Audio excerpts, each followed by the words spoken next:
가끔 방송에 보면은 신부님들이 그러는 경우가 많아요. 이렇게 머리가 떠서 이렇게 강의하는 신부님들이 있더라고요.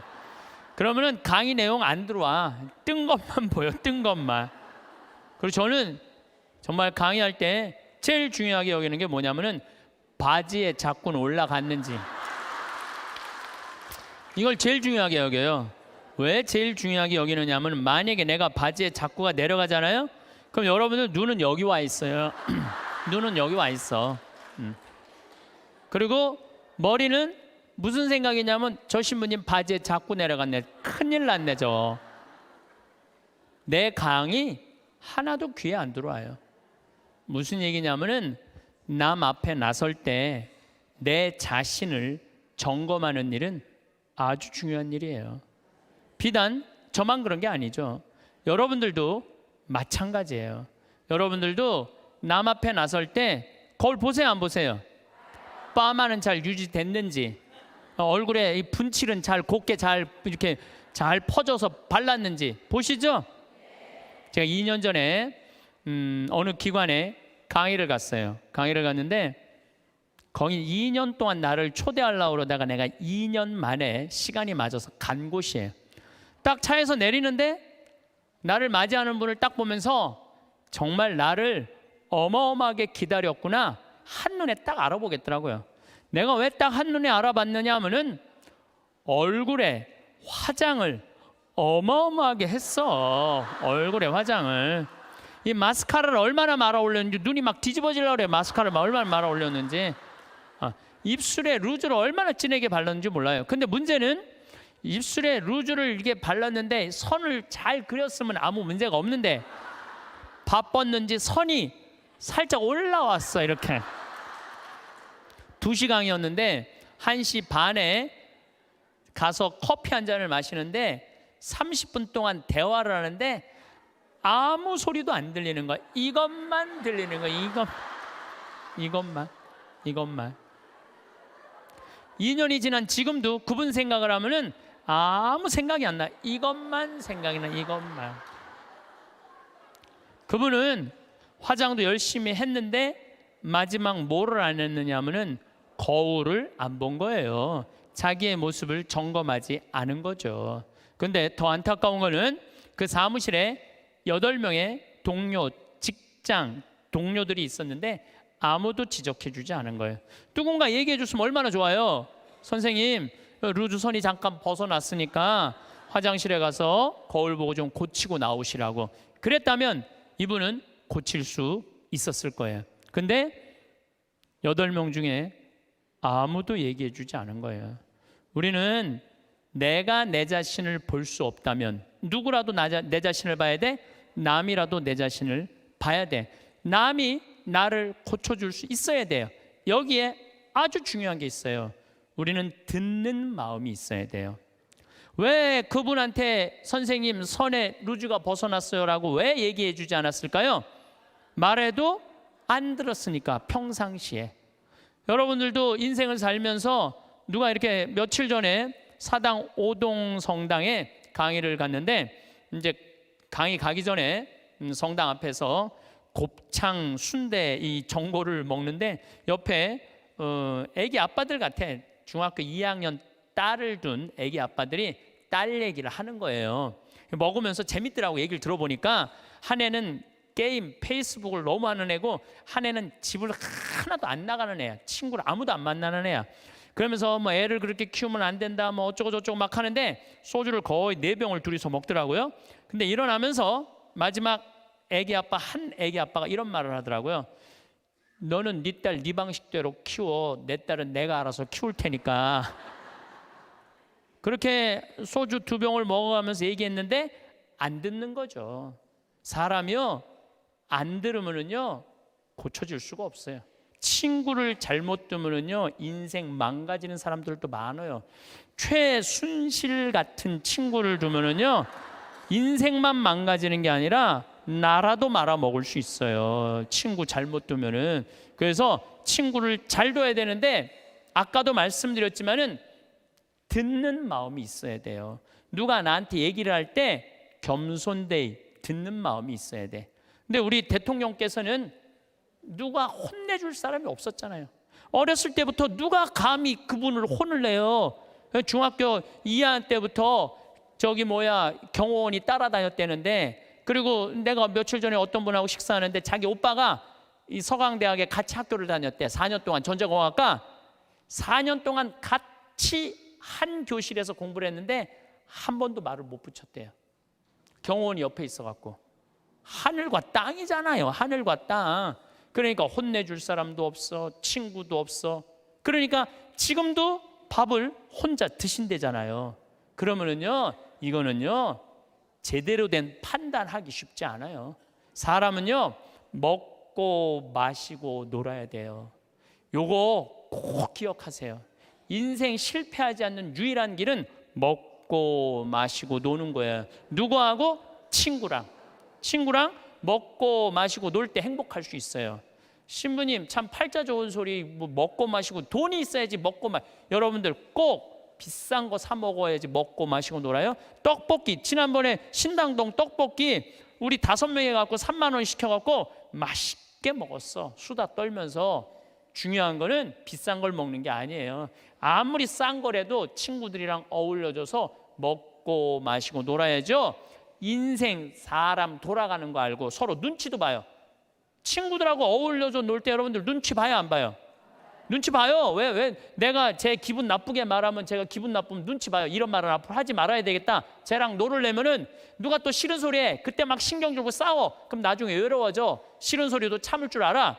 그러면서 사람이 어우러지면서 먹고 마시고 놀 때 사람이 되는 거예요.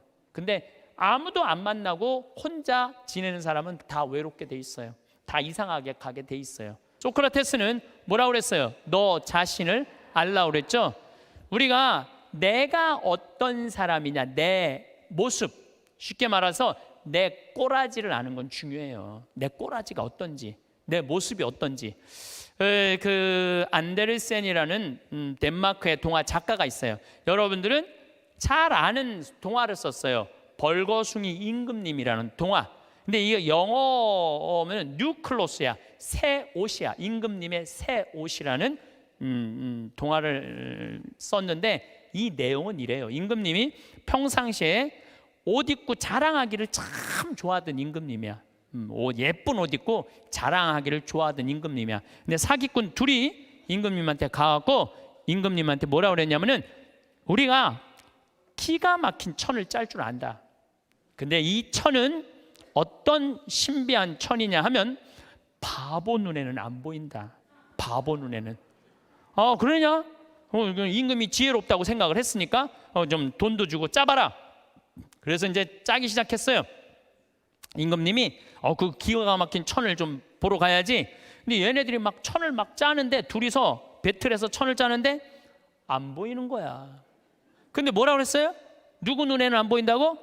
바보 눈에는 안 보인다고 그러잖아요. 그러니까 둘이서 막 짜면서 임금님이 천 기가 막히죠. 막 그러니까 임금님이 뭐라고 그래요? 기가 막히다고. 기가 막히다고.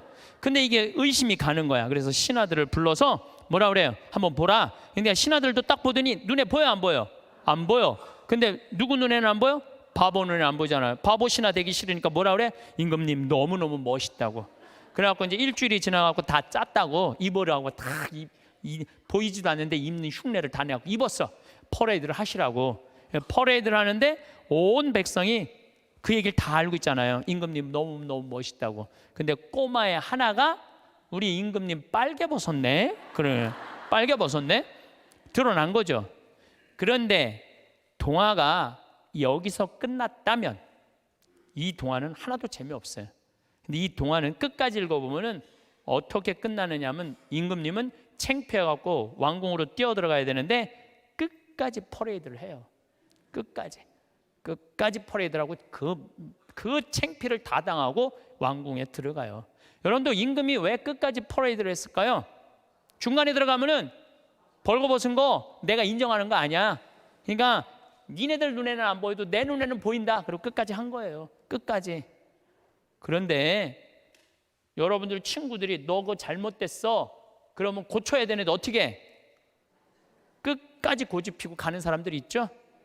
너 그 다단계 너 그거 하면 안 돼. 친구가 분명히 그랬어. 너 다단계 하면 안 돼. 근데 이 다단계 하는 사람이 뭐라 그래? 나 이거 성공할 거야. 너 몰라서 그렇지. 내가 이걸로 돈 벌을 거야. 끝까지 가. 언제까지? 완전히 말아먹을 때까지. 자기 꼬라지를 모르는 거죠. 그래서 소크라테스가 뭐라 그러는 거예요? 너 자신을 알라고 얘기를 하는 거예요. 너 자신을 알라고. 여러분들 이런 분들이 있어요. 나는 딱 보면 알아. 딱 보면 뭘 알아 알기는. 여러분들 딱 보면 알아요? 사람도 난 한눈에 딱 보면 알아. 여러분들 정말로 한눈에 딱 보면 알아요? 나는 그거 불가능하다고 생각해요. 어떻게 나 세상 돌아가는 거 딱 보면 알아. 나는. 이 사람은요 자기 꼬라지를 모르는 사람이에요. 자기 주제를 모르는 사람이에요. 그 공부 많이 하고 생각 깊은 공자님도 내가 삶도 다 이해 못하는데 어떻게 죽음을 알겠느냐, 죽음 이후에 대해서 이야기하겠느냐. 저나 여러분들이나 너무너무 우리가 모르는 게 많아요. 저는 가끔 나 이런 하느님이라면 안 믿어. 이런 하느님이라면 나 성당 안 나가. 이런 하느님이라면 나 종교 안 가질 거야. 그리고 아주 웃기지도 않는 걸로 하느님을 평가하는 사람들이 많아요. 하느님이 온 우주의 하느님인데, 정말로 삼라 만상을 주관하시는 하느님인데 지가 딱 보면 알아? 하느님에 대해서? 이게 이미 겸손에서 벗어난 거예요. 하느님에 대해서 어떻게 딱 보면 알아? 그렇게 한 가지로. 많은 분들이 저한테 이렇게 해요. 아, 신부님, 하느님이 계시다면 왜 이런 일이 벌어져요? 라고 물어보는 사람들 참 많아요. 여러분들도 그렇게 막 덤비고 따질 때 있잖아요. 하느님이 계시다면 왜 이런 일이 벌어지느냐고 나한테 물어보면 저는 뭐라고 대답할 것 같아요? 나도 그게 너무 궁금하다고. 나도 모르는 거 너무 많아. 나도 모르고 너도 모르는 거야. 그러니까 우리는 뭐 할 필요가 있어? 겸손해야 돼요. 자기 자신을 들여다보려면, 교만하면 자기 자신을 들여다볼 수가 없어요. 또 부처님은 뭐라고 그러냐면 자기 자신이 누군 줄 아는 사람은 부처고 자기 자신이 누군지 모르는 사람은 중생이라고 그랬어요. 부처님도 결국은 가장 큰 숙제가 뭐예요? 자기 자신을 깨닫는 거야. 그게 각자 부처의 자기 자신을 깨닫는 일이 그렇게 어려운 일이에요. 그렇다면 여러분들은 여러분들 자신을 깨닫기 위해서 무슨 노력을 하나 이거예요. 무슨 노력을. 내가 나 자신이 누군지, 내가 어디로 가고 어떻게 살고 앞으로 어떻게 살아가야 되는지 이걸 알기 위해서 무슨 노력을 하고 있느냐 이거예요. 아무 노력도 안 한다면 우리는 지금 인생을 실패할 확률이 굉장히 많죠. 이번에 제가 여름에 잠비아 봉사활동 가고 아주 크게 깨달은 게 하나 있어요. 이제 매년 40명 가다 이번엔 80명이 갔어요. 그러니까 거기 이제 뭐 숙소가 사람이 북적북적한 거지. 그러니까 뭐 샤워 물도 중간에 하다가 끊어지고 막 이런 일이 많아요. 그러니까 막 이제 제가 이번에 여름에 갔을 때 하도 샤워를 해갖고 하도 끊어져갖고 내가 이번에 한 게 있어. 이번에 보름 동안 가는 동안 샤워를 한 번도 안 했어. 샤워를 한 번도 안 했어. 아주 좋더라고요. 예. 그런데 문제는 샤워를 한 번도 안 해갖고 문제는 다 해결됐는데 화장실이 문제인 거야. 이 사람이 화장실에 갖고 일을 봤는데 물을 내렸는데 물이 안 내려. 그럼 어떻게 그냥 나오는 거죠. 그리고 난 다음에 내가 이제 일을 보러 딱 들어가면은 그 변기에 있는 똥을 보면 너무 더러운 거야. 너무너무 더러워. 정말 더러워. 그런데 이상하게 내가 이번에 깨달은 게 뭐냐면은 화장실에 갖고 내가 똥을 넣고 내 똥을 보면은 안 더러워. 이상하게. 난 요즘 그 청국장 가루 먹고 화장실 가면 정말 요새 황금색 똥이 나와요. 그걸 보고 있으면 오히려 이뻐. 똥을 보면은. 아니 내 똥은 안 더럽고 이뻐 보이는데 남의 똥은 더럽지. 신기하죠? 여러분들 그런 경험 없었어요? 네, 저기 목욕탕 가갖고 가보면 남 똥 놓고 안 내리고 가면 너무 더럽잖아요. 근데 또 막상 내가 똥을 놓고 보면은 이상하게 안 더러워. 이게 인간의 본성하고 똑같은가 봐요. 남의 단점은 더럽고 커 보이고 내 단점은 가리는 거예요. 안 보이는 거예요. 근데 우리가 정말로 이 세상을 올바로 살아가려면은 누구 똥이 들어야 돼? 내 똥이 들어야 돼. 누구 단점이 커 보여야 돼? 내 단점이 커 보여야 돼. 남의 단점은 작아 보이고 내 단점은 커 보여야 돼요. 그래서 내가 누구냐 이거 아는 일은 참 중요해요. 내가 누구냐라는 답이 나오면은요, 어떻게 살아갈 것이냐라는 답도 나와요. 젊었을 때는 누가 잘못하잖아, 특히 교우들이 잘못하면 바로 지적하고 바로 혼냈어요. 정말 30대 때는 성체 영화로 나올 때 왼손이 위에 올라가고 오른손이 밑으로 내려가야 돼. 그래서 뭘로 영해야 돼? 오른손으로 영해야 돼요. 근데 막 교우들이 오른손이 올라오면은 무슨 손으로 영하게 돼? 왼손으로 영하게 되면 이거 불경스러운 거잖아요. 그래서 30대 때 오른손이 올라오면 손바닥을 내리쳤다니까. 내가 똑바로 하라고. 그러면은 이 교우만 사색이 되는 게 아니야. 뒤에서 성체 영화로 나오는 교우들도 내가 이렇게 해보면 보여. 막 이러면서 나오는 게 보여. 막 이러면서 나와. 근데 결국은 틀려. 그럼 또 손바닥 내리치는 거야. 30대 때는 내가 그랬어요. 근데 50대가 되니까 뭐가 보이느냐면은 주부들이 설거지 많이 하고 그러면은 손목 관절염이 있어. 그래서 이게 안 돌아가는 게 보이더라고. 안 돌아가니까 다른 손으로 하는 거야. 근데 30대 땐 그게 안 보인 거야. 그래서 50대, 지금 40대 후반부터는 왼손으로 올리면 왼손에 영해드리고 오른손으로 영해드려. 그리고 헷갈리는 교우들은 네가 알아서 줘. 그러면 내가 어떻게 영하는 줄 알아? 그냥 정가운데다 영해드려. 그냥 네가 알아서 먹으라고. 정가운데다. 그러니까 참 나이를 먹는 게 좋더라고요. 나이를 먹으니까 봐도 못 본 척, 알아도 모르는 척, 들어도 못 들은 척 이렇게 하게 되더라고요. 그래서 요즘은 막 이렇게 우리 직원들하고 뭐 가까이 있는 사람들하고 무슨 의견이 부닥치고 막 그러면은 정말 막 내 이야기를 저 알지도 못하는 거 고쳐주고 싶은데 안 고쳐줘요 요즘은. 왜냐하면은 귀찮아. 그냥 알아서 하라고. 나이 먹는 게 그래서 좋더라고요. 초등학교 2학년 때 이건 진짜 아주 잊을 수 없는 일이야. 너무너무 신경질이 났어. 근데 밥 먹을 때가 아니었나 봐. 문을 딱 열었는데 뭐 던져야 되는데 아무것도 없는 거야. 던져야 되는데 근데 마루에 마침 뭐가 있었느냐면 요강이 있었어. 요강이. 우리 가족이 다 있었어요 그때. 내가 어떻게 했어요? 그 초등학교 2학년 애가 요강을 발로 찼어. 발로 차갖고 이제 시멘트 바닥에 딱 떨어져갖고 깨지면 난 죽는 거야. 어머니한테 맞아 죽는 거야.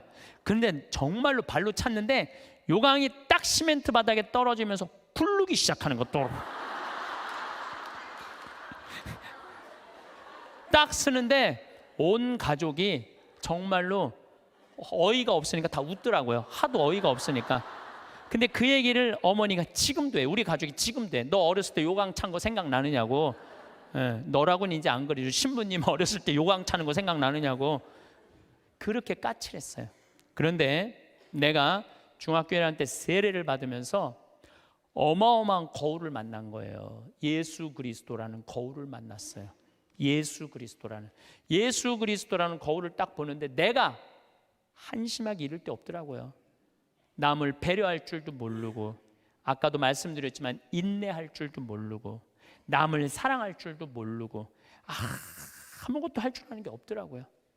예수님은 사람을 사랑하겠다고, 나를 사랑하겠다고 그 고통스러운 십자가를 지셨는데 나는 내 손에 하나도 안 보려고 그러고 살았던 거예요. 안 질라고, 누구한테도 안 질라고. 그렇게 살았던 내 자신이 기가 막히더라고요. 그래서 저는 내 똥이 더러운 걸 알기 시작했어요. 내 똥이 더럽더라고요. 그래서 만약에 지금 초등학교 때 성격 지금도 갖고 있었다면 이렇게 이 자리에서 강의 못하죠. 내가 변했기 때문에 이 자리에서 강의할 수 있는 거지, 변하지 않았다면 누가 여러분들 그냥 강의만 잘한다고 교우들이 나를 찾고 평창까지 오겠어요? 와갖고 오면 내가 맨날 신경질 부리면 누가 오겠어요? 맨날 반짝반짝 웃으니까 오는 거지. 반짝반짝 웃으니까 오는 거지.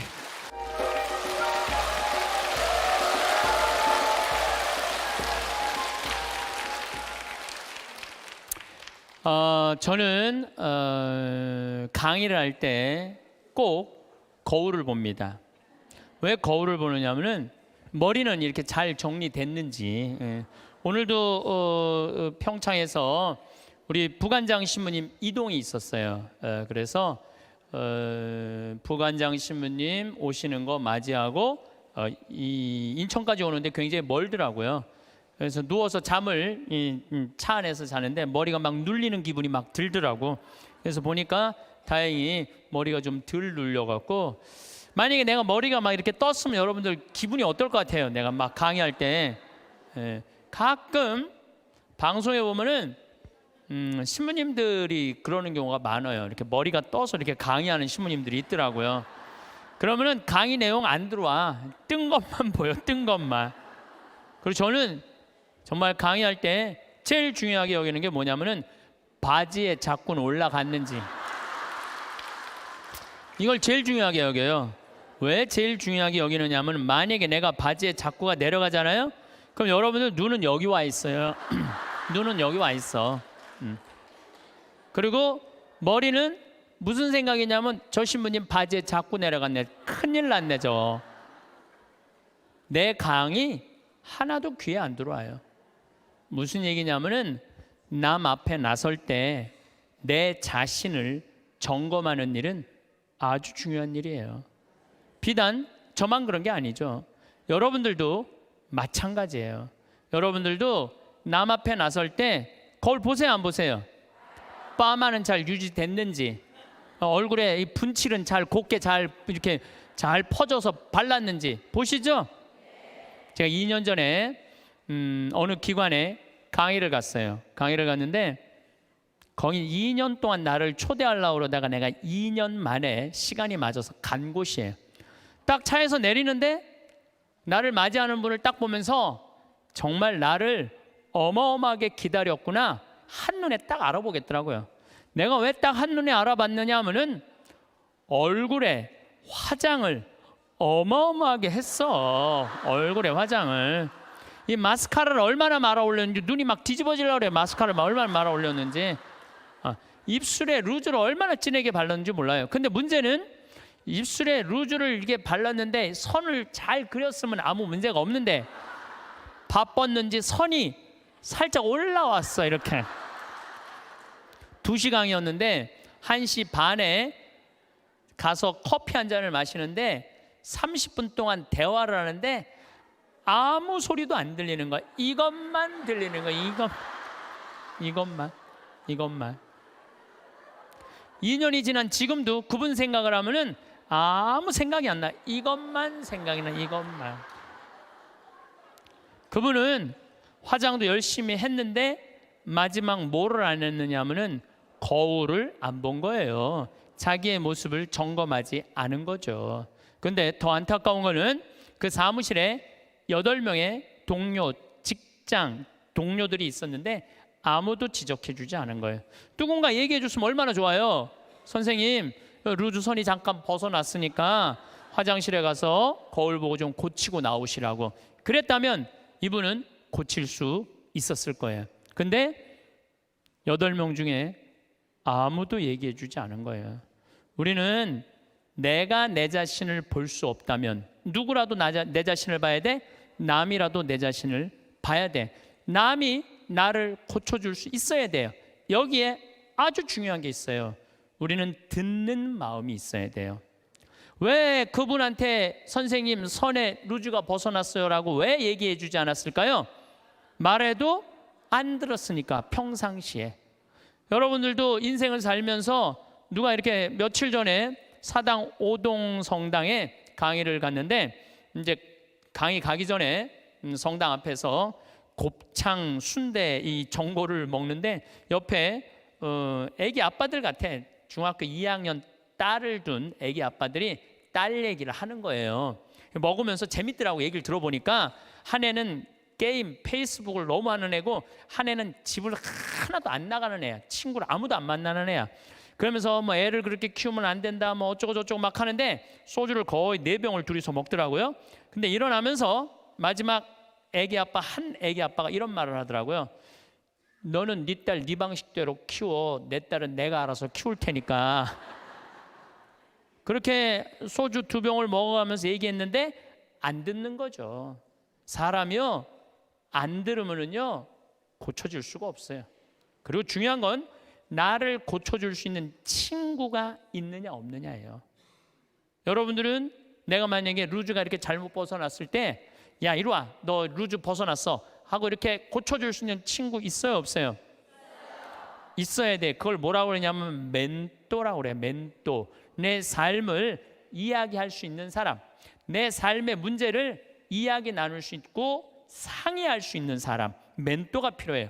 저는 3명의 멘토가 있어요. 물론 우리 동창 신부들은 뭐 멘토라고 그러긴 좀 그렇고, 나이 많은 형들 셋이 내 멘토가 있어요. 첫 형은 역시 신부님이죠. 나보다 3살 많아요. 근데 3살 많은 형인데 굉장히 영성적이에요. 영성적. 이분은 정말로 기도를 게을리하지 않는 분이에요. 언제나 기도를 참 열심히 하세요. 이분하고 이렇게 대화를 하다 보면은 우리 교회 평생 장애자들하고 장애자 사목을 하신 분이고, 신학교에서도 사회복지를 강의하신 분이에요. 이분 이번에 이제 안산 생명센터장으로 가셨는데 세월호에 249명의 학생이 죽었어요. 어른까지 304명이 죽었어요. 어른 55명, 학생 249명이 죽었어요. 그런데 안산에 가보니까 249명의 가족 중에 7명이 자살을 했다는 거예요. 너무너무 힘들으니까. 그러니까 이분이 하는 얘기가 뭐냐면은 그 한 사람이라도 살리는 게 사제가 할 일이라는 거예요. 그래서 이분하고 만나면은 그냥 저절로 영성적이 돼요. 대화를 하고 나면은 내가 피정한 기분이 들어. 근데 이 형님은 항상 나하고 이렇게 우리 집에 와서 잠도 자고, 나도 그 형님 집에 가서 잠도 자고 그러는데, 하루는 우리 집에 딱 오더니 딱 옷장을 열어보는 거예요. 옷장을 열어보더니 한마디 딱 하는 거예요. 황 신부, 옷이 양복이 너무 많으네. 예수님 이걸 원할까? 근데 한 대 맞은 기분이 드는 거예요. 왜냐하면 나는 뭐 봄, 여름, 가을, 겨울 1년 365일 강의를 하니까 양복이 봄에 뭐 몇 벌, 여름에 몇 벌, 겨울에 몇 벌 이렇게 한 10벌이 넘었어요. 그런데 많다고 나한테 혼을 내더라고요. 여러분들 인생에 있어서는요, 나를 혼내줄 사람이 필요해요.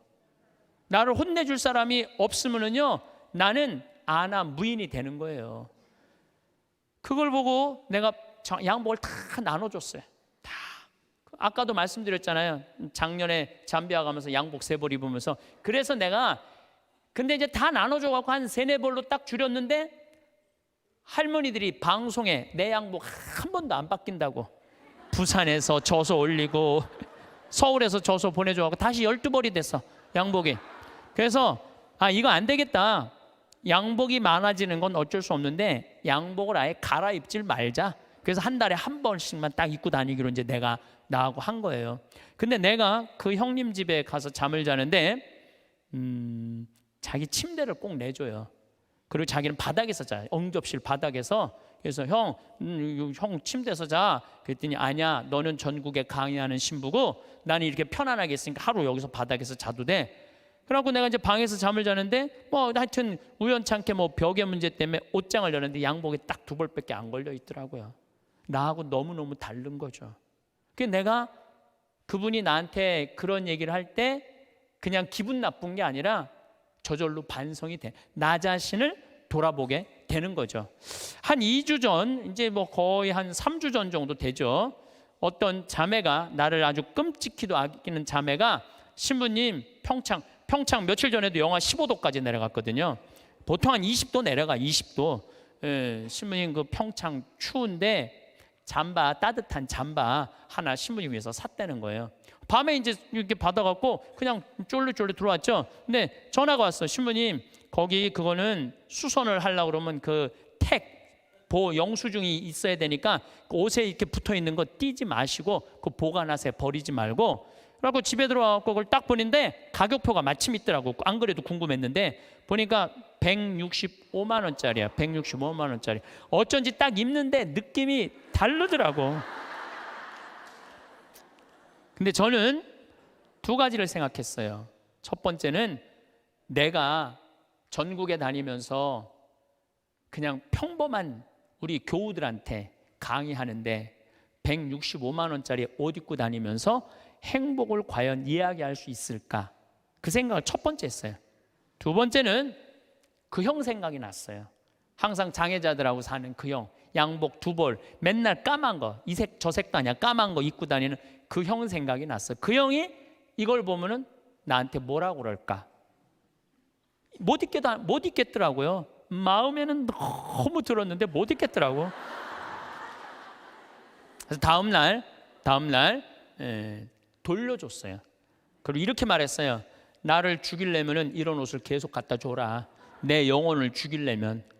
그러나 날 정말 사랑한다면은 이렇게 비싼 옷. 그리고 내가 그날 무슨 온천에 가갖고 보니까 밑에 막 세일하는 거 보니까 8만 원짜리 그 저기 뭐야 오리털 파카 많더라고. 8만 원짜리. 그래서 내가 얘기했어요. 내가 그 저기 뭐야 그 세일하는 데가 보니까 8만 원짜리도 많은데 왜 그렇게 비싼 걸 사서 줬느냐? 나한테 정말 선물하고 싶다면 8만 원짜리 해라. 그랬더니 어제 왔어. 택배로 8만 원짜리 세 벌이. 어제 8만 원짜리 세 벌이 택배로 왔더라고. 예, 예. 그런데 나를 제어해 줄 수 있는 멘토가 필요하다는 거예요. 또 내 멘토 한 분이 계셔요. 그분은 나보다 4살 많은 형인데 이 형은 철학적인 신부예요. 대화를 해보면 날밤 새요. 그런데도 시간 가는 줄을 몰라. 그럼 어쩜 저렇게 생각을 잘할까? 어떻게 저런 생각을 갖고 있을까? 어떻게 생각이 저렇게 깊을까? 이런 생각이 들어요. 그래서 그 형을 만나도 너무너무 좋아. 그리고 그 형도 나보다 나이가 많은 형인데 나를 혼내요. 예. 나는 혼내줄 수 있는 사람이 있다는 게 너무너무 좋아요. 또 한 형은 나보다 7살 나이 많은 형인데 이 형은 생각이 없는 신부예요.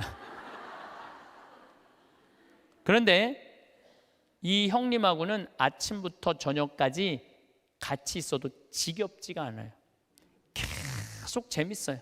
그러니까 신학교 때부터 친했지만은 같이 서품을 받아 나이만 많은 거지 신학교 때부터 지금까지 거의 30년의 세월 동안 같이 있으면서 한 번도 지겨웠던 적이 없어요. 같이 있으면 행복해.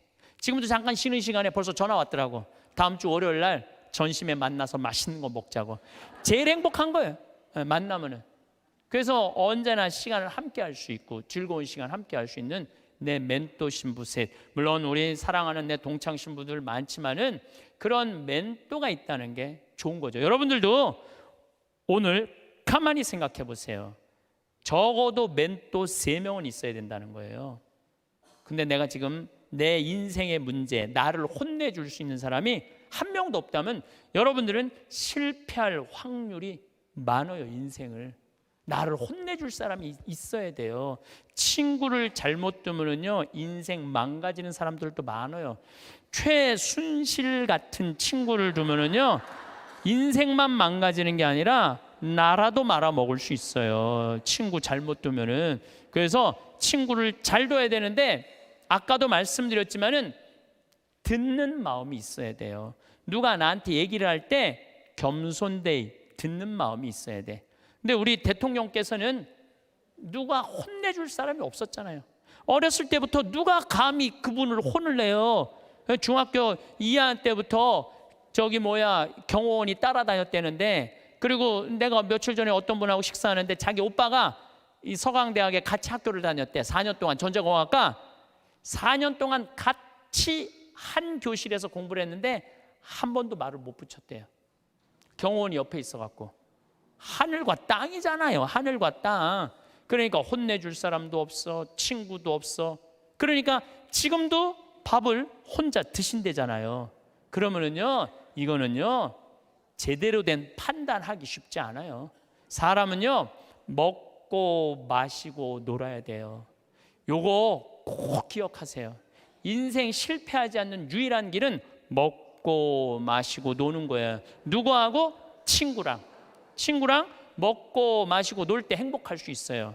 신부님 참 팔자 좋은 소리. 뭐 먹고 마시고 돈이 있어야지 여러분들 꼭 비싼 거 사 먹어야지 먹고 마시고 놀아요. 떡볶이 지난번에 신당동 떡볶이 우리 5명이 갖고 3만 원 시켜갖고 맛있게 먹었어. 수다 떨면서. 중요한 거는 비싼 걸 먹는 게 아니에요. 아무리 싼 거라도 친구들이랑 어울려져서 먹고 마시고 놀아야죠. 인생 사람 돌아가는 거 알고 서로 눈치도 봐요. 친구들하고 어울려서 놀 때 여러분들 눈치 봐요, 안 봐요?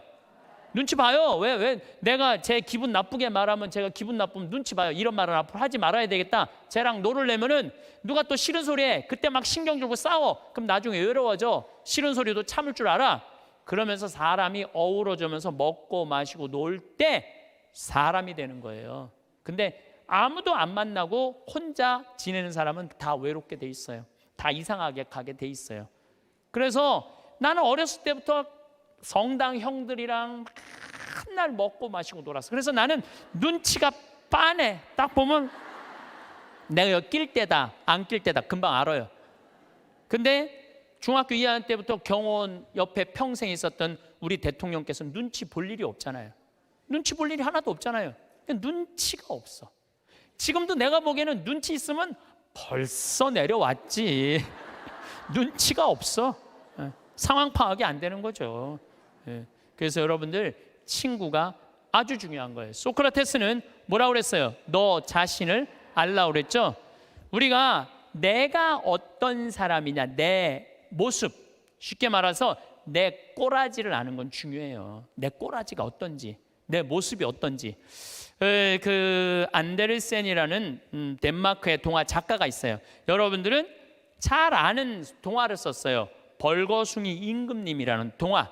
근데 이 영어는 뉴클로스야, 새 옷이야. 임금님의 새 옷이라는 동화를 썼는데 이 내용은 이래요. 임금님이 평상시에 옷 입고 자랑하기를 참 좋아하던 임금님이야.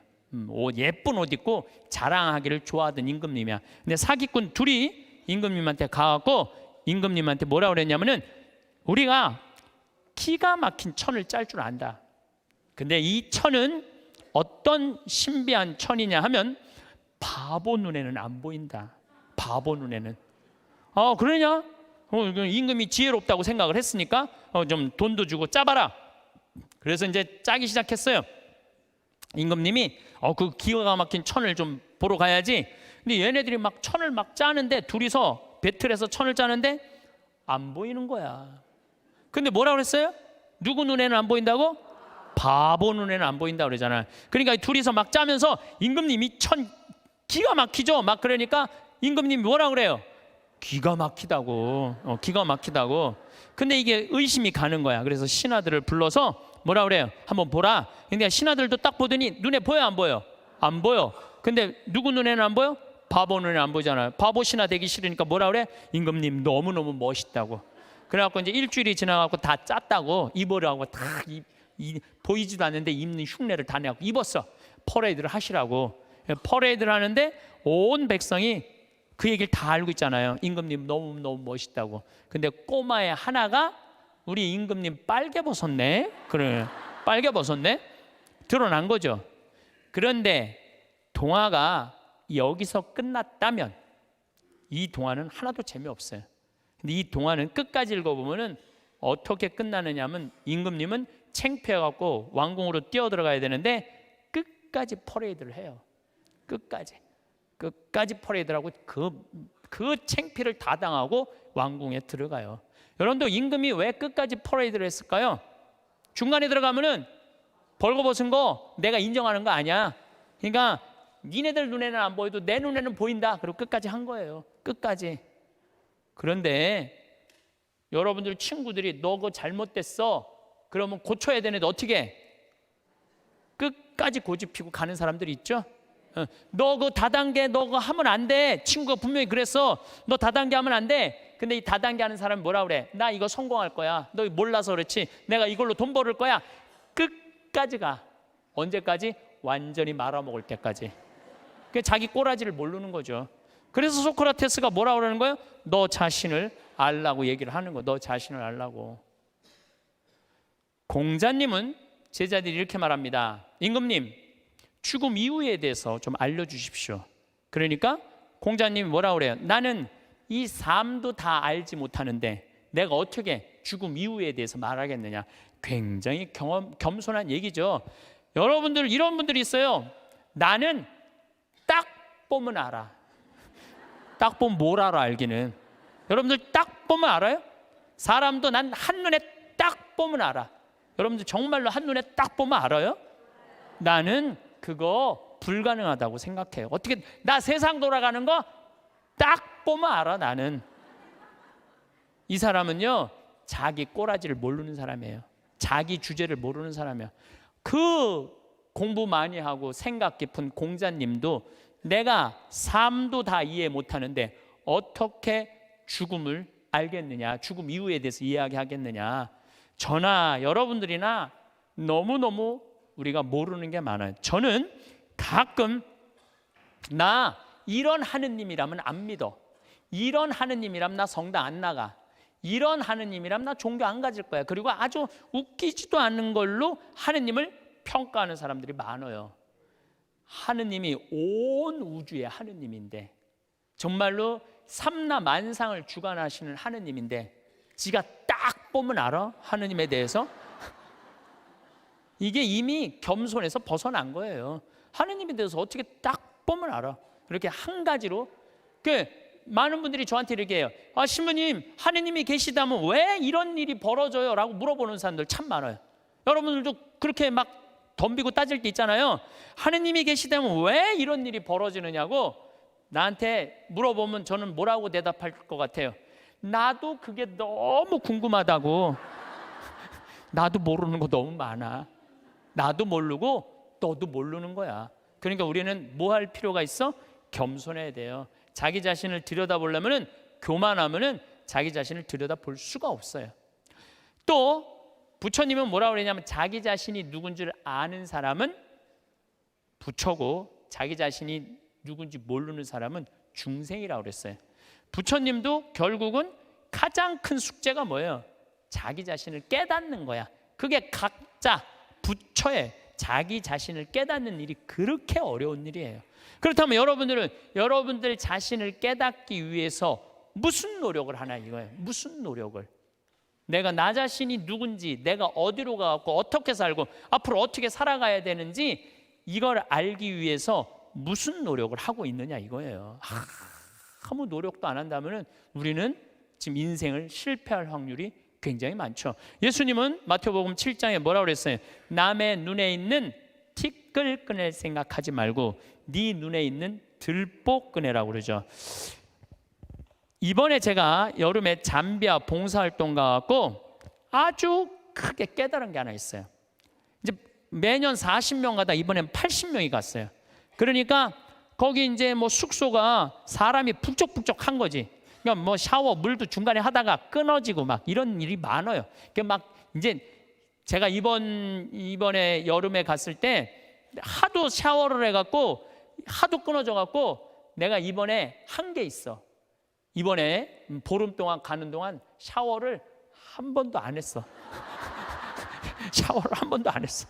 아주 좋더라고요. 예. 그런데 문제는 샤워를 한 번도 안 해갖고 문제는 다 해결됐는데 화장실이 문제인 거야. 이 사람이 화장실에 갖고 일을 봤는데 물을 내렸는데 물이 안 내려. 그럼 어떻게 그냥 나오는 거죠. 그리고 난 다음에 내가 이제 일을 보러 딱 들어가면은 그 변기에 있는 똥을 보면 너무 더러운 거야. 너무너무 더러워. 정말 더러워. 그런데 이상하게 내가 이번에 깨달은 게 뭐냐면은 화장실에 갖고 내가 똥을 넣고 내 똥을 보면은 안 더러워. 이상하게. 나 요즘 그 청국장 가루 먹고 화장실 가면 정말 요새 황금색 똥이 나와요. 그걸 보고 있으면 오히려 이뻐. 똥을 보면은 아니 내 똥은 안 더럽고 이뻐 보이는데 남의 똥은 더럽지. 신기하죠? 여러분들 그런 경험 없었어요? 예, 저기 목욕탕 가갖고 가보면 남 똥 놓고 안 내리고 가면 너무 더럽잖아요. 근데 또 막상 내가 똥을 놓고 보면은 이상하게 안 더러워. 이게 인간의 본성하고 똑같은가 봐요. 남의 단점은 더럽고 커 보이고 내 단점은 가리는 거예요. 안 보이는 거예요. 근데 우리가 정말로 이 세상을 올바로 살아가려면은 누구 똥이 들어야 돼? 내 똥이 들어야 돼. 누구 단점이 커 보여야 돼? 내 단점이 커 보여야 돼. 남의 단점은 작아 보이고 내 단점은 커 보여야 돼요. 그래서 내가 누구냐, 이거 아는 일은 참 중요해요. 내가 누구냐라는 답이 나오면은요, 어떻게 살아갈 것이냐라는 답도 나와요. 나는 천주교 신부예요. 그렇죠? 아주 간단하잖아요. 나는 천주교 신부야. 난 천주교 신부니까 하늘나라의 구원을 선포하는 사람이야. 그래서 천국이 있다, 하느님께서 현존하고 계시다, 역사하고 계시다, 하느님은 정의로우신 분이다, 이 얘기하는 게 나의 당연한 의무야. 또 한 가지는 내가 하늘나라의 구원의 기쁜 소식을 전하는 사람이니까 누가 기뻐해야 돼? 내가 기뻐해야 돼요. 내가 내 안에 기쁨이 없으면 교우들이 날 보고 저 신부님 뭐야?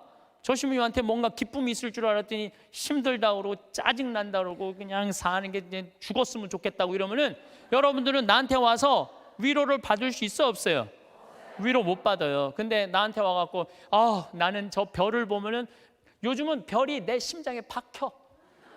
진짜로 너무너무 별이 예뻐요. 별도 예쁘고 새벽에 이렇게 미사를 올라가면은요, 이제 우린 6시니까 5시 한 반쯤에 올라가면은 진짜 깜깜하거든요. 밤에 보는 별보다 새벽에 보는 별이 더 이뻐. 또 너무너무 행복해.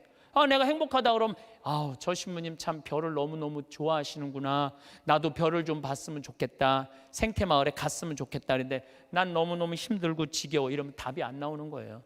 그러니까 내가 누구냐. 나는 또 천주교 신부인데 이번에 잠비아를 이렇게 갔을 때 대통령한테 땅을 1,000만 평을 받았어요. 1,000만 평을 받았는데 여의도 11배 큰 땅이야. 근데 나는 거기다 농업대학을 지으려고 마음을 먹은 거예요. 그래갖고 서울대학에 앞으로 10년 동안 매년 4명씩 석박사 가르쳐 주기로 했어요. 이번에 2명 입학을 했어요. 존하고 켈리 신부라고 공부 잘하는 신부들이야. 이태리어, 영어, 스페인어, 한국어까지 다 잘하는 신부들이야. 얘네들이 언어 능력이 뛰어나거든요. 그래서 이번에 이제 2명이 입학을 해요. 그리고 이제 또 올해도 계속 찾아서 10년 동안 40명만 석박사를 만들어 놓으면요, 그것도 서울대학에서 만들어 놓으면요, 잠비아뿐만 아니라 아프리카에서 최고 좋은 농업대학 세울 수 있어요. 근데 문제는 그렇게 농업대학을 세운다고 또 할머니가 돈을 100억 줬고, 그 100억이면 잠비아에선 1,000억이에요. 그러니까 왜 내가 100억이 1,000억이냐면 거기는 한 사람 인건비가 한 달 8만 원이야. 8만 원. 그러니까 10명 써도 80만 원이야. 우리 직원 웬만한 거 한 직원 안에 월급이 400만 원인데 40명 쓸 수 있어. 40명. 그러니까 100억이면 잠비아에 1,000억이야. 그래서 난 농업대학 생각을 하고 있는데 은돌라 교구라고, 잠비아는 그 교구는 신자가 100만 명이에요. 100만 명. 잠비아는 신학생이 480명인데 신학교가 없어요. 기숙사가 없어. 신학교는 있는데 그래갖고 뭐 제대로 교육이 안 돼 있어. 주교님이, 그 반달 주교님이 날 찾아오더니 귀양 이렇게 좋은 땅에다가 신부님 얘기 들어보니까 돈도 있대는데 신학교 짓는데 10억이면 된다는데 신학교 줘달라는 거예요. 저는 한 대 맞았어요. 왜 맞았느냐면 거기다가 물론 내가 환경을 운동하는 신부라 농업대학을 짓겠다고 먼저 생각했지만은 사실은 그 반달 주교님이 이런 강론을 하셨어요. 그 라디오 방송국을 갖고 있더라고요. 우리가 빵을 먹는 게 중요하냐, 하느님의 말씀을 먹는 게 중요하냐, 그 얘기를 하더라고요. 전 너무너무 창피했어요. 빵이 중요한 게 아니다, 하느님의 말씀을 먹는 게 중요한데 신학교를 져야 된다. 그래서 이번에 한국에서 온 신부가 신학교를 져주려고 그런다. 기뻐해라. 내가 반성을 너무 많이 했어. 내가 신부인데 신학교를 져줘야지. 그래서 이번에 이제 잠비아에 신학교 짓고, 그걸 너무 충격을 받아갖고 모잠비크에도 신학교가 필요하대. 모잠비크에도 져주고. 그래봐야 10억이야. 10억. 나 100억 받았는데 뭐 그거 못 져줄 게 뭐 있어. 10개라도 져줄 수 있지. 그러니까 내가 누구이냐라는 질문에 답이 나오니까 어떻게 살아갈 것이냐라는 답이 나오더라고요. 만약에 내가 학교 선생님이야. 선생님은 애들한테 뭐 가르쳐야 돼요? 공부? 나는 절대 공부를 가르쳐서는 안 된다고 생각해. 아이들한테 뭘 가르쳐야 되냐면 행복을 가르쳐야 돼. 사는 도리를 가르쳐야 돼. 사람들하고 어우러 사는 거를, 법을 가르쳐야 돼. 그게 선생님이 할 일이죠. 난 내 강의 때 핸드폰 올려도 한 번도 신경질을 부린 적이 없어. 한 번도. 제가 30대 때는 내 강의 때 핸드폰 울리면 가만히 안 있었어요. 무식하게 핸드폰도 안 꺼놓고, 한번 미사하는데 거양성취하는데 핸드폰이 울리더라고요. 내려놨죠. 그리고 이렇게 얘기했어요. 일주일에 한번 모여갖고 하느님 찬양하고 기도 한번 해보겠다는데 핸드폰 그걸 못 끄고 들어오느냐고 난리를 쳤어요. 그랬더니 미사 끝나고 자매 하나가 나한테 와서 신부님 죄송하다는 거예요. 왜 죄송하냐 그랬더니 우리 남편 핸드폰 소리였다는 거. 아까 그럼 남편 핸드폰이면 남편이 발이 없냐 손이 없냐 입이 없냐, 왜 남편이 와서 사과 안 하고 당신이 와서 사과하냐 그랬더니 그 자매하는 말이 우리 남편은 청각 장애자라는 거예요. 그러니까 듣지를 못하는 거야. 말도 못하는 거지. 근데 이거를 진동으로 놨는데 풀린 거야. 진동으로 놨는데 풀린 거야. 그래서 자기도 모르고 남편도 몰라서 신부님 미사 때 분심 들게 해서 너무너무 죄송하다는 거예요. 내가 그날 이후부터 지금까지 내 강의 때 핸드폰 울려도 한 번도 신경질을 부린 적이 없어. 그리고 내가 나이가 50이 넘어 보니까 50이 넘으니까 진짜 핸드폰이 울려도 네 바지에서 울리는지 내 바지에서 울리는지도 모르겠더라고. 한 4, 5년 전에 춘천 수무숲이라는 성당에 강의 갔어요. 수무숲이라는 성당에 강의 갔는데 막 강의 시작하는데 핸드폰이 막 울리더라고요. 그래서 내가 얘기했죠. 나는 내 강의 때 핸드폰 울려도 한 번도 신경질 부린 적이 없다고. 그런데도 계속 핸드폰이 울리더라고. 근데 기분이 이상해. 보니까 내 바지에서 울리는 거야. 내 바지에서. 그래서 나이를 먹는다는 게 참 좋더라고요. 젊었을 때는 누가 잘못하잖아. 특히 교우들이 잘못하면 바로 지적하고 바로 혼냈어요. 정말 30대 때는 성체 영어로 나올 때 왼손이 위에 올라가고 오른손이 밑으로 내려가야 돼. 그래서 뭘로 영해야 돼? 오른손으로 영해야 돼요. 근데 막 교우들이 오른손이 올라오면은 무슨 손으로 영하게 돼? 왼손으로 영하게 되면 이거 불경스러운 거잖아요. 그래서 30대 때 오른손이 올라오면 손바닥을 내리쳤다니까. 내가 똑바로 하라고. 그러면은 이 교우만 사색이 되는 게 아니야. 뒤에서 성체 영화로 나오는 교우들도 내가 이렇게 해보면 보여. 막 이러면서 나오는 게 보여. 막 이러면서 나와. 근데 결국은 틀려. 그럼 또 손바닥 내리치는 거야. 30대 때는 내가 그랬어요. 근데 50대가 되니까 뭐가 보이느냐면은 주부들이 설거지 많이 하고 그러면은 손목 관절염이 있어. 그래서 이게 안 돌아가는 게 보이더라고. 안 돌아가니까 다른 손으로 하는 거야. 근데 30대 땐 그게 안 보인 거야. 그래서 50대 지금 40대 후반부터는 왼손으로 올리면 왼손에 영해드리고 오른손으로 영해드려. 그리고 헷갈리는 교우들은 네가 알아서 줘. 그러면 내가 어떻게 영하는 줄 알아? 그냥 정가운데다 영해드려. 그냥 네가 알아서 먹으라고. 정가운데다. 그러니까 참 나이를 먹는 게 좋더라고요. 나이를 먹으니까 봐도 못 본 척, 알아도 모르는 척, 들어도 못 들은 척 이렇게 하게 되더라고요. 그래서 요즘은 막 이렇게 우리 직원들하고 뭐 가까이 있는 사람들하고 무슨 의견이 부닥치고 막 그러면은 정말 막 내 이야기를 알지도 못하는 거 고쳐주고 싶은데 안 고쳐줘요 요즘은. 왜냐하면은 귀찮아. 그냥 알아서 하라고. 나이 먹는 게 그래서 좋더라고요. 예. 어쨌거나 내가 신부다. 그럼 어떻게 살아야 되는 게 나와. 내가 학교 선생님이다. 어떻게 살아야 되는 게 나와. 내가 경찰이다. 나 요즘 대한민국 경찰들 너무 마음에 들어요. 왜냐하면 촛불 시위 100만 명 모였을 때 물론 위에서 명령이 떨어지면 어떻게 할 수 없겠지만 최대한 국민을 보호하려고 그러잖아요. 여러분들 100만 명이 모이는데 지금 8차까지 나와 있는데 한 번도 폭력 없이 이렇게 하는 건요, 이건 기적이야. 기적. 정말로 대단한 거예요. 그 사람들이 모이면 으쌰으쌰 갖고 막 미국 애들 조금만 모이면요 깨고 난리도 아니에요. 유럽도 마찬. 이거는 상상도 못할 수 있는 일이야. 경찰은 뭐 하는 사람들이야? 나쁜 사람 붙잡고 국민들 보호하는 거 아니야. 내가 만약에 재판관이야. 그럼 옳고 그름을 판단해 주는 사람이 재판관 아니에요. 그러면은 재판관이 뭐 이 상황 할 거 없이 정의로우면은 옳고 그름을 판단해 줄 줄 아는 사람이 재판관이야. 내가 누구냐라는 답이 나오면은요, 행동하는 건 하나도 어렵지 않아요. 만약에 내가 대통령이야, 그러면은요, 이건 진짜 많이 물어봐야 돼요. 내가 대통령이라면 5천만 명의 생명을 쥐고 있는 거야. 저는 요즘 이렇게 방송을 보면서 제일 안타까운 건 뭐냐 하면, 지금 수출 안 돼, 국민들 뭐 1,500조 빚 있어, 깡통 전세 나와, 가게 막 무너져, 정말로 너무너무 힘들어요.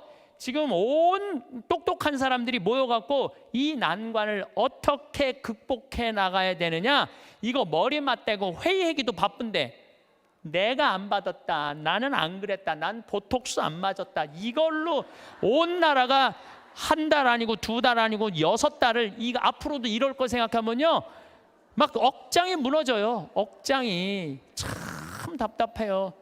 만약에 내가 대통령인데 애들이 지금 어른까지 300명이 지금 빠져 죽어, 그러면 머리할 시간이 어디 있어요? 머리할 시간이 어디 있어요? 이거 올릴 시간이 어디 있어? 지금 모자 쓰고 빨리 나가야지. 이게 왜 그러느냐면 내가 누구냐를 묻지 않기 때문에 그래. 내가 누구냐. 여러분들도 마찬가지예요. 내가 누구냐를 물어야 돼. 그래서 저는 중학교 1학년 때 세례를 받았어요. 14살 때. 세례 받기 전에 나는 어땠느냐, 반장 부반장 해봤던 적이 없어요. 나는 반장 부반장. 그리고 우리는 한 반이 70명이었는데 줄반장도 중요한 자리였어요. 줄반장도 해봤던 적이 없어. 나는 우등상 한번 타봤던 적 없는 사람이에요. 예. 그리고 성격은 진짜 지랄 맞았어요. 까칠한 거 뭐 말할 것도 없고. 그래서 만약에 내가 밥을 먹다가 신경질이 나잖아요. 난 숟가락 그냥 던졌어요. 숟가락 젓가락. 밥그릇도 많이 던졌어요. 밥그릇도. 그래서 어머니가 그 밥풀, 누나가 밥풀 이렇게 주워 담았던 거 생각나. 일단 던지고 숟가락 밥그릇 던지면 일단은 그거 다 하고 나면 나는 안 죽을 만큼 두들겨 맞았어요. 안 죽을 만큼. 예. 어떨 땐 상도 들러 엎었어요. 상도. 어렸을 때 내 기억나. 신경질 나면은 하고 싶은 대로 다 했어. 초등학교 2학년 때 이건 진짜 아주 잊을 수 없는 일이야. 너무너무 신경질이 났어. 근데 밥 먹을 때가 아니었나 봐. 문을 딱 열었는데 뭐 던져야 되는데 아무것도 없는 거야. 던져야 되는데, 근데 마루에 마침 뭐가 있었느냐면 요강이 있었어. 요강이. 우리 가족이 다 있었어요. 그때 내가 어떻게 했어요? 그 초등학교 2학년 애가 요강을 발로 찼어. 발로 차갖고 이제 시멘트 바닥에 딱 떨어져갖고 깨지면 난 죽는 거야. 어머니한테 맞아 죽는 거야. 그런데 정말로 발로 찼는데 요강이 딱 시멘트 바닥에 떨어지면서 굴르기 시작하는 거. 딱 쓰는데 온 가족이 정말로 어이가 없으니까 다 웃더라고요. 하도 어이가 없으니까. 근데 그 얘기를 어머니가 지금도 해. 우리 가족이 지금도 해. 너 어렸을 때 요강 찬 거 생각나느냐고. 예, 너라고는 이제 안 그래도 신부님 어렸을 때 요강 차는 거 생각나느냐고. 그렇게 까칠했어요. 그런데 내가 중학교 1학년 때 세례를 받으면서 어마어마한 거울을 만난 거예요. 예수 그리스도라는 거울을 만났어요. 예수 그리스도라는 거울을 딱 보는데 내가 한심하게 이를 데 없더라고요. 남을 배려할 줄도 모르고, 아까도 말씀드렸지만 인내할 줄도 모르고, 남을 사랑할 줄도 모르고, 아무것도 할 줄 아는 게 없더라고요. 예수님은 사람을 사랑하겠다고, 나를 사랑하겠다고 그 고통스러운 십자가를 지셨는데 나는 내 손에 하나도 안 보려고 그러고 살았던 거예요. 안 질라고, 누구한테도 안 질라고. 그렇게 살았던 내 자신이 기가 막히더라고요. 그래서 저는 내 똥이 더러운 걸 알기 시작했어요. 내 똥이 더럽더라고요. 그래서 만약에 지금 초등학교 때 성격 지금도 갖고 있었다면 이렇게 이 자리에서 강의 못하죠. 내가 변했기 때문에 이 자리에서 강의할 수 있는 거지, 변하지 않았다면 누가 여러분들 그냥 강의만 잘한다고 교우들이 나를 찾고 평창까지 오겠어요? 와갖고 오면 내가 맨날 신경질 부리면 누가 오겠어요? 맨날 반짝반짝 웃으니까 오는 거지. 반짝반짝 웃으니까 오는 거지. 그래서 나에게는 예수 그리스도라는 거울이 나를 비추기 시작했어요. 정말 많이 나를 비춰주셔. 지금도 지금도 오늘도 예수님 생각 많이 했어요. 예수님 참 정말로 우리를 끔찍하게도 사랑하시는 분이구나. 우리가 상상하는 것 이상으로 우리를 사랑하고 계시고 온 삶으로 당신은 우리를 사랑하셨구나, 이런 생각이 참 많이 들어요. 그러니까 그 예수님을 보고 난 15살에 사제가 되기로 결심을 해요. 지우학한 거죠. 그 신학교 들어갔고 공부 정말 많이 했어요. 많은 분들이 저한테 신부님 어쩌면 모르는 게 없어요, 모르는 거 많아요. 그런데 내가 그래도 많이 아는 이유 중에 하나가 책을 1000권 이상 읽은 것 같아요. 신학교 때 지우학해갖고 공부한 거죠. 30에 신부가 됐어. 31입이라고 그래. 신부가 돼서 잘 살 것 같았는데 내 인생에 가장 많은 실수를 했을 때가 30대예요. 핸드폰 으면 신경질 부리고 성체면 손바닥 내리치고, 사람 만나도 정말 사람으로 못 만나고, 저 사람 나한테, 부자들 특히 그때는 부자 좋아했어. 30대 때는. 왜? 저 사람이 날 좀 도와줬으면 좋겠다. 근데 참 이제는 이제 그런 일은 절대 없어요. 30대 때 부자들이 나한테 와서 이런 얘기 참 많이 했어. 신부님 저거 땅 팔리면은 내가 정말로 신부님 밀어줄게요. 그래서 같이 밥도 먹고 어디 여행도 같이 가는데 왜 이렇게 땅이 안 팔려? 그래서 내가 깨달은 진리가 뭔지 알아요? 부자 땅은 안 팔린다. 그리고 이 교회는 부자가 움직이는 게 아니야. 가난한 교우들이 움직이는 거야. 그게 40대 돼서 교우들의, 가난한 교우들이 이 교회를 유지하는 걸 40대 돼서 알았어요. 30대 때는 몰랐어. 40부록이라고 그래. 40. 유혹이 없는 나이야 40이면은. 그래서 내가 40에 정말로 이제 욕심이 없어진 나이가 40이에요 50이 지천명이야. 지천명이라는 건 뭐냐면 하느님의 뜻을 아는 나이야. 여러분들 49까지는 세상에 관심이 많았다면 50부터는 어디에 관심이 많아야 돼? 하늘나라에 관심 많아야 돼. 여기 있는 분들은 다 이제 세상은 끝났어. 세상 공부는. 세상 공부 끝난 거야. 이제 무슨 공부해야 돼? 하늘나라 공부해야 돼. 62순이라고 그래. 60이면은 귀가 편안한 나이야. 누가 내 욕을 해도 화가 나지 말아야 돼. 또 화가 나지 않은 것뿐만 아니라 이 세상 이해 못 되는 게 없어야 돼. 다 이해가 돼야 돼. 그 정도로 여러분들은 공부를 많이 해야 된다는 얘기예요. 근데 지금 이해되는, 난 저게 이해가 안 되네. 그럼 나이를 헛먹기 시작하는 거예요. 이해가 돼야 돼. 70 종심소욕 불육이라고 그래. 70에 마음 가는 대로 따르면은 법에 어긋남이 없어야 돼. 70 먹은 할머니들은 하느님이 하는 행동하고 똑같아야 돼. 할머니가 하는 행동이. 근데 70 먹은 할머니들 그냥 잔치집에 가고 부친 게 맛있다고 그냥 꼬쟁이에 그냥 싸갖고. 늙으려면은 곱게 늙어야 돼요. 늙으려면은. 그래서 나는 과연 어느 단계냐 잘 생각해야 돼요. 나는 공부를 할 생각을 갖고 있고 뜻을 세웠고 이제는 욕심이 없고 하늘의 뜻을 알고 정말 이해 안 되는 게 없고 내가 하는 행동이 하느님이 하는 행동과 똑같은가, 이런 단계에 내가 지금 가고 있는가 잘 돌아봐야 돼. 그러려면 뭐 해야 되느냐면 공부하셔야 돼요. 여기 60대신 분들 앞으로 60년 더 살아요. 남은 60년 사람답게 살고 곱게 늙어가려면 어떻게 해야 돼? 공부해야 돼요. 사실은 오늘 이 강의는 평화방송에 6시간 녹화해놨어요. 그런데 또 영성에 한 게 아주 엑기스만 내가 지금 한 거야.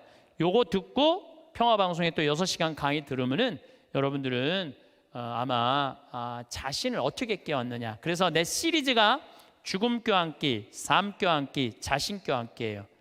잘 죽으려면 잘 살아야 돼. 잘 살으려면 누구한테 잘해줘야 돼? 나한테 잘해줘야 돼. 그래서 아까도 말씀드렸지만 여러분들 마음 안에 구유 다 준비됐어요? 예수님이 탄생할 구유 다 준비됐어? 그러면 이 예수님 이번 성탄에 마음 안에 탄생하기를 바라겠습니다. 요새 유튜브를 보면 내면보다 외모가 더 중요하다고 말하는 영상이 많이 보입니다. 하지만 이는 사실이 아닙니다. 당연한 얘기지만 내면도 나이가 들수록 굉장히 중요합니다. 물론 외모를 가꿈으로써 내면의 자존감을 올릴 수 있는 것도 사실이지만 이와 반대로 내면을 잘 가꿔야 그것이 외모뿐 아니라 내 남은 노후에도 긍정적인 영향을 미치게 될 것입니다. 도서 생각을 뒤집으면 인생이 즐겁다에서 다음과 같은 구절이 있습니다. 예쁘지는 않더라도 내면의 아름다움이 외부로 드러난다면 그것은 아름다움이다.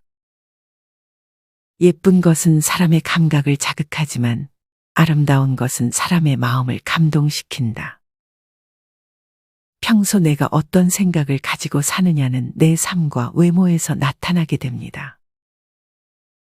나이가 들면서 외모의 인생이 묻어나는 게 더 잘 보이기도 합니다.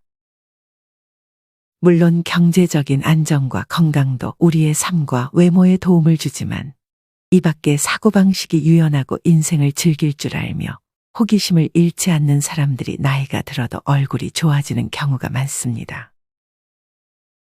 오늘은 이와 관련하여 나이 들어 외모가 좋아진다는 말을 자주 듣는 사람들의 특징 4가지에 대해 알려드리겠습니다.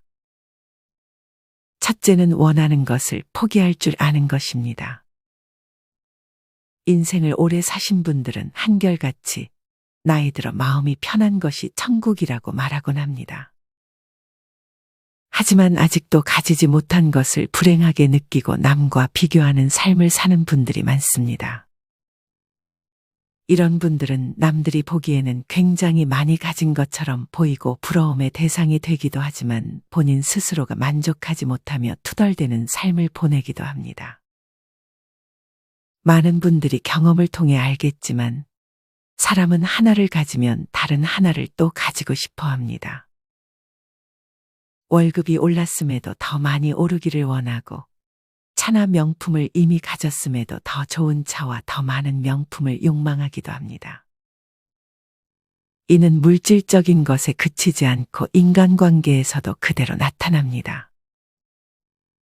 내 자식을 그대로 인정해 주는 것이 아닌 소유물로 생각하여 내가 원하는 대로 자식을 만들려는 욕심을 버리지 못하는 부모님들도 많이 있습니다. 물론 원하는 것을 포기하지 않아야 할 때도 있습니다. 그것은 배움입니다. 나이 들어 영어를 배운다든지 새로운 운동을 배운다든지 하는 것은 굉장히 좋습니다. 하지만 이런 배움이 아닌 물건에 대한 집착 혹은 사람에 대한 집착과 욕심은 내려놓는 것이 좋습니다. 아무리 훌륭한 호텔이라도 며칠 안가 편한 내 집보다는 불편한 것이 당연합니다. 내가 가진 것에 만족하고 감사하는 마음이야말로 인생을 대하는 좋은 태도입니다. 이렇게 욕심을 버리고 감사하고 만족해야 하는 마음가짐을 가진다면 그것은 당연히 나의 외모에도 긍정적인 영향을 주게 됩니다. 우리가 드라마를 볼 때 욕심이 가득한 역할을 맡은 배우의 외모가 어떻게 보이시나요? 아무리 뛰어난 이목구비를 가졌더라도 욕심이 많은 사람은 인상을 많이 쓰고 그것이 별로 아름답게 느껴지지 않을 것입니다. 반면 그렇게 이목구비가 뛰어나지 않더라도 내면이 평안하고 만족해하는 사람의 외모에는 미소가 끊이질 않습니다. 저는 이런 분들이 외모에서도 더 멋지고 아름답게 느껴집니다. 이는 여러분의 주변 사람을 생각해봐도 쉽게 알 수 있을 것입니다. 젊을 때는 사실 조금 욕심을 가지는 것이 좋을 수 있지만 나이가 들수록 욕심을 내려놓고 내가 가진 것에 만족할 줄 아는 능력을 키워야 합니다. 나이가 들면 어쩔 수 없이 체력적으로나 정신적으로나 젊을 때와 같을 수는 없습니다. 원하는 것을 얻으려면 상대적으로 시간이 더 걸릴 수도 있습니다. 물론 배움과 같은 욕심을 버릴 필요는 없지만 앞서 말씀드렸던 물질적인 것과 인간관계 관련한 것들을 조금은 내려놓는 연습을 하는 것이 내 노후의 삶에 도움을 줄 것입니다. 이와 관련하여 스토아 철학자 세네카는 다음과 같이 말했습니다. 만약 내 자신에게 상을 주기를 원한다면 육신의 욕망에서 정신을 자유롭게 하는 것을 첫째로 삼아라. 무엇을 위해 저작거리를 헤매는가? 삶이란 그다지 많은 것도 아니고 긴 것도 아니다. 이처럼 비교하지 않고 나는 나답게 살고 열정 그리고 자존감으로 자신을 늘 사랑하고 자신만의 길을 만들어가는 삶이 행복한 것입니다. 원하는 것을 내려놓을 줄 알고 좋은 생각들을 하며 다름을 인정하고 받아들이는 연습을 하는 것도 도움이 됩니다. 어느 75세 어르신은 욕심과 비교가 내 안에 없으니 환하게 웃고 살 수 있다고 말씀하기도 하셨습니다. 이는 당연히 나의 외적인 모습에도 좋은 영향으로 나타날 것입니다. 이뿐 아니라 우리는 우리가 할 수 없는 것이 있다는 사실을 받아들이는 연습을 해야 합니다. 물론 꿈을 꾸는 것은 좋습니다. 하지만 너무 결과에 집착하고 연연해서는 안 됩니다. 누구나 원하는 결과를 다 얻을 수 있는 것은 아닙니다. 사실 꿈을 꾸고 그것을 해나가는 과정을 즐기는 것만으로도 우리는 꿈을 이룬 것입니다. 반드시 결과를 손에 넣어야 하는 것은 아닙니다. 결과에 너무 집착한 나머지 과정에서 느껴지는 성취감과 즐거움을 잃는 것은 좋지 않습니다. 정리하면 욕심을 내려놓고 내가 가진 것에 만족할 줄 아는 능력을 키우는 것이 좋습니다. 무언가를 소유하려는 욕심보다는 배움에 대한 욕심, 결과가 아닌 과정 자체의 재미를 추구하는 것이 좋습니다.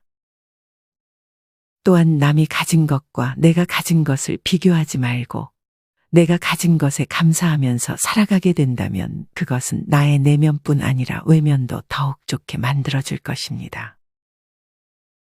나이 들어 나의 외모를 좋아지게 만드는 마음가짐 두 번째는 타인을 내가 원하는 대로 바꾸려 하지 않는 것입니다.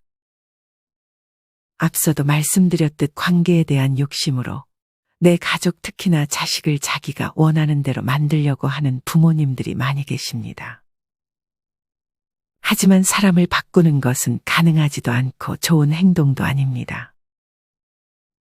물론 자식이 어릴 때는 가르칠 수 있지만 자식이 성인이 되고 나서까지 부모가 원하는 모습으로 만들려는 것은 별로 바람직하지 않습니다. 타인은 당연히 내가 원하는 대로 행동하지 않을 때가 더 많습니다.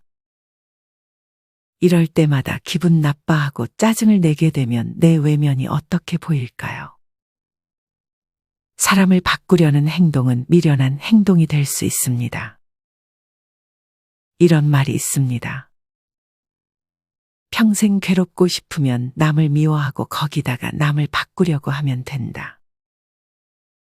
이 두 가지를 하면 인생이 굉장히 괴로워진다고 합니다.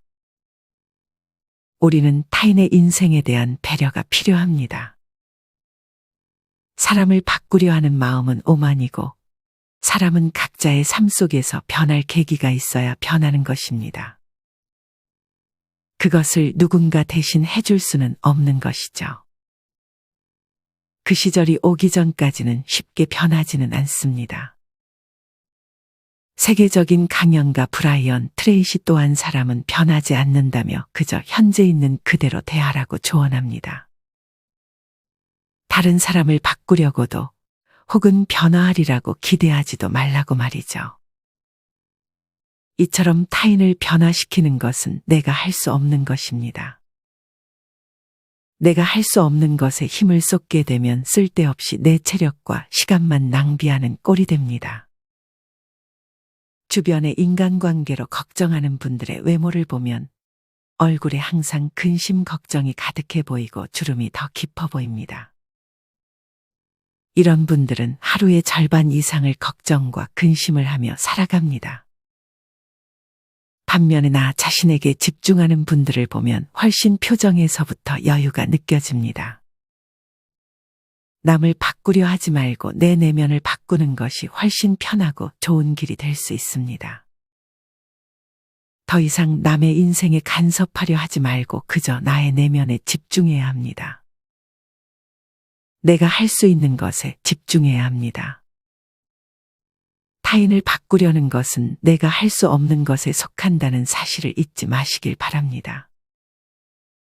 또한 나를 바꾸려고 하는 사람도 웬만하면 멀리하는 것이 좋습니다. 물론 조언을 주고받는 것은 서로의 인생에 도움이 될 수 있지만 사사건건 내 행동에 대해 지적하고 언제나 나의 기분을 저조시키는 사람과는 과감하게 인연을 끊는 것이 좋습니다. 이런 사람을 만나면 만날 때마다 힘이 빠지고 당연히 그것은 나의 자존감과 외면에까지도 안 좋은 영향을 끼칠 것입니다. 정리하면 타인을 바꾸는데 내 체력을 낭비하지 말아야 합니다. 타인을 내가 바꿀 수도 없거니와 거기에 내 아까운 체력을 낭비할 필요가 전혀 없습니다. 그 대신에 자신의 내면에 더 신경을 쓰고 내가 할 수 있는 것에 집중하는 것이 좋습니다. 그러면 조금 더 여유로움이 생기고 근심이 줄어들어 외모에도 그런 여유가 나타날 것입니다. 나이 들어 나의 외모를 좋아지게 만드는 마음가짐 세 번째는 평소에 좋은 말을 하고 쉽게 짜증을 내지 않는 것입니다. 내가 만든 음식이 맛이 없을 때 누군가는 재료를 탓하고 내 음식 솜씨를 탓하지만 누군가는 내가 요리를 했다는 것에 뿌듯해하고 음식을 먹을 수 있다는 것에 감사해야 합니다. 불평불만하는 사람의 입에서는 자연스레 안 좋은 말들이 나올 것이고 감사해하는 사람의 입에서는 잘했다며 자신을 칭찬하는 말이 나올 것입니다. 이처럼 같은 상황에 놓이더라도 내가 어떤 마음가짐을 가지고 어떤 말을 하느냐에 따라 내 삶이 달라집니다. 그것은 당연히 나의 외모에도 티가 날 것입니다. 간혹 하는 일마다 잘 안 된다며 짜증을 내는 분들이 있습니다. 여러분 주변에도 그런 분이 계신가요? 일이 잘 안 풀릴 때마다 인상을 쓰며 짜증을 내는 지인을 보며 어떤 생각이 드셨나요? 이렇게 작은 일에도 쉽게 짜증을 내는 사람과 평소 좋은 말을 많이 하는 사람은 특히나 나이가 들어 외모에서 차이를 보이기도 합니다. 젊을 때는 바늘로 찔러도 피 한 방울 안 나올 것 같이 생겼다고 도도한 인상이란 소리를 많이 들었던 어떤 분은 어느 순간부터 인상이 좋다는 소리를 듣기 시작하더니 이젠 일상처럼 듣는다고 합니다. 이분은 예전에는 인생을 완벽하게만 살려 하고 그게 틀어지면 쉽게 짜증내는 성격에다 친한 사람들이 아니면 웃지도 않고 낯을 많이 가리는 차가운 인상이었다고 합니다. 하지만 조금은 내려놓고 짜증내는 성격을 고쳤더니 지금은 늘 미소를 띠거나 웃는 얼굴을 해서 주변에서도 그게 많이 느껴지나 봅니다. 나이 들수록 나도 모르게 자꾸 사람들을 만나면 눈에서 레이저를 쏘고 바라보고 있는 나 자신을 발견할 때가 있습니다. 특히나 내가 마음에 들어하지 않는 행동을 상대방이 하고 있으면 더욱 쉽게 예민해지기도 합니다. 물론 예전에 비슷한 상처를 받거나 안 좋은 경험이 있어서 예민하고 공격적으로 행동하게 되는 경우도 있습니다. 당연히 이 부분은 이해가 갑니다. 예전에 겪었던 나쁜 경험과 비슷한 경험을 하게 되면 우리는 먼저 방어 태세를 갖추게 될 것입니다. 하지만 우리는 우리가 상처를 받았다는 이유로 우리가 얼마나 타인에게 공격적으로 행동했는지를 한 번쯤은 돌아볼 필요가 있습니다. 결국 공격적인 마음가짐과 예민한 태도는 나에게 도움이 되지 않는다는 사실을 알아야 합니다. 물론 무례한 사람에게는 공격적인 태도를 한 번쯤은 보여줄 필요가 있습니다. 이런 경우가 아닌 이상 우리는 혼자 있을 때 혹은 타인과 어울리는 상황에서 쉽게 예민해지는 것을 경계할 필요가 있습니다. 좋은 말 습관을 가진 사람은 다음과 같은 말을 자주 사용합니다. 첫째는 안 좋은 상황임에도 다른 방법이 있을 것이다라고 말하는 것입니다. 예를 들어 음식을 잘못 만들었을 때 어떻게 처리해야 될지 모르는 일이 닥쳤을 때 누군가는 그냥 바로 포기해버리려고 하지만 좋은 말 습관을 가지는 사람들은 이것저것 시도해보면서 일을 실제로 해결하는 상황이 많습니다. 두 번째는 힘든 순간은 지나갈 거라고 믿고 실제로 이렇게 말하는 것입니다. 진짜 힘들고 바쁠 때 지금 좀 고생하고 있다가 맛있는 저녁을 먹을 거야. 이것만 얼른 마무리하고 영화 보며 푹 쉴 거야 와 같은 생각으로 힘든 시간들을 견뎌냅니다. 마지막 셋째는 이 정도로 끝나서 다행이야라고 말하는 것입니다. 안 좋은 상황이 나에게 발생해도 이 정도에서 끝난 게 어디야? 라며 더 최악의 상황이 생기지 않은 것에 감사합니다. 여러분은 이런 말습관을 가진 사람이 어때 보이나요? 나도 저렇게 되고 싶다는 생각이 드시나요? 보기 싫게 느껴지거나 가식적이게 느껴지시는 분들이 계실지도 모르겠습니다. 하지만 저는 배우고 싶다는 생각이 더 크게 듭니다. 이런 말습관은 쉬워 보이지만 결코 쉽지 않습니다. 이런 말습관은 곧 스스로의 품격과도 연관이 깊습니다. 품격은 그냥 만들어지는 것이 아닙니다. 나이가 들어갈수록 소통하는 말과 예의 있는 태도, 진심 어린 마음이 삶 속에 녹아 있어야 품위 있게 느껴지는 것이고 그것이 겉모습에서도 나타나게 돼 있습니다. 정리하면 사소한 것에 쉽게 짜증을 내고 불평하는 것은 나에게 도움이 되지 않습니다. 아직 긍정적인 말 습관을 일상생활에서 사용해 보지 않으신 분들은 짜증나는 상황이 생길 때 한 번만이라도 긍정적인 말 습관을 사용해 보셨으면 좋겠습니다. 이런 말이 어떨 때는 잘 나올 것이고 어떨 때는 다시 짜증을 내기도 할 것입니다. 그러나 포기하지 않고 말 습관을 조금씩 천천히 바꿔나간다면 그 효과에 매우 놀랄 것입니다. 나이 들어 나의 외모를 좋아지게 만드는 마음가짐 네 번째는 나이에 연연하지 않는 것입니다.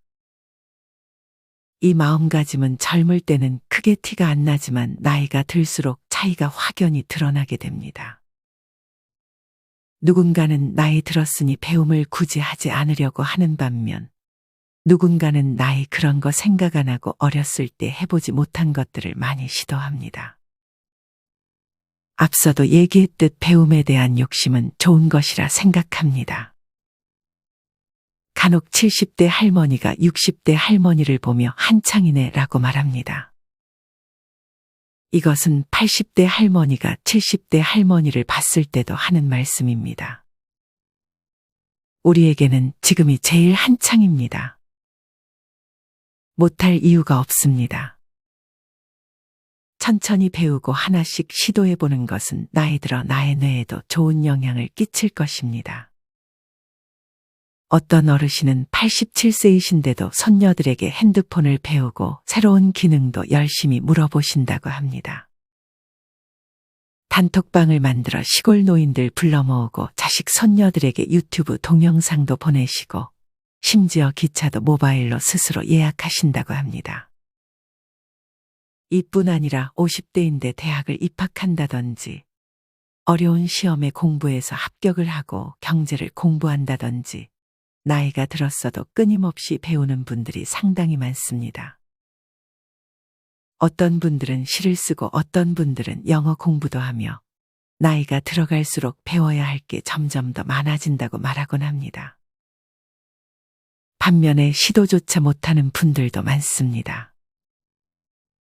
모든 일이 어렵게 느껴지기 때문에 선뜻 시작하지를 못하는 것입니다.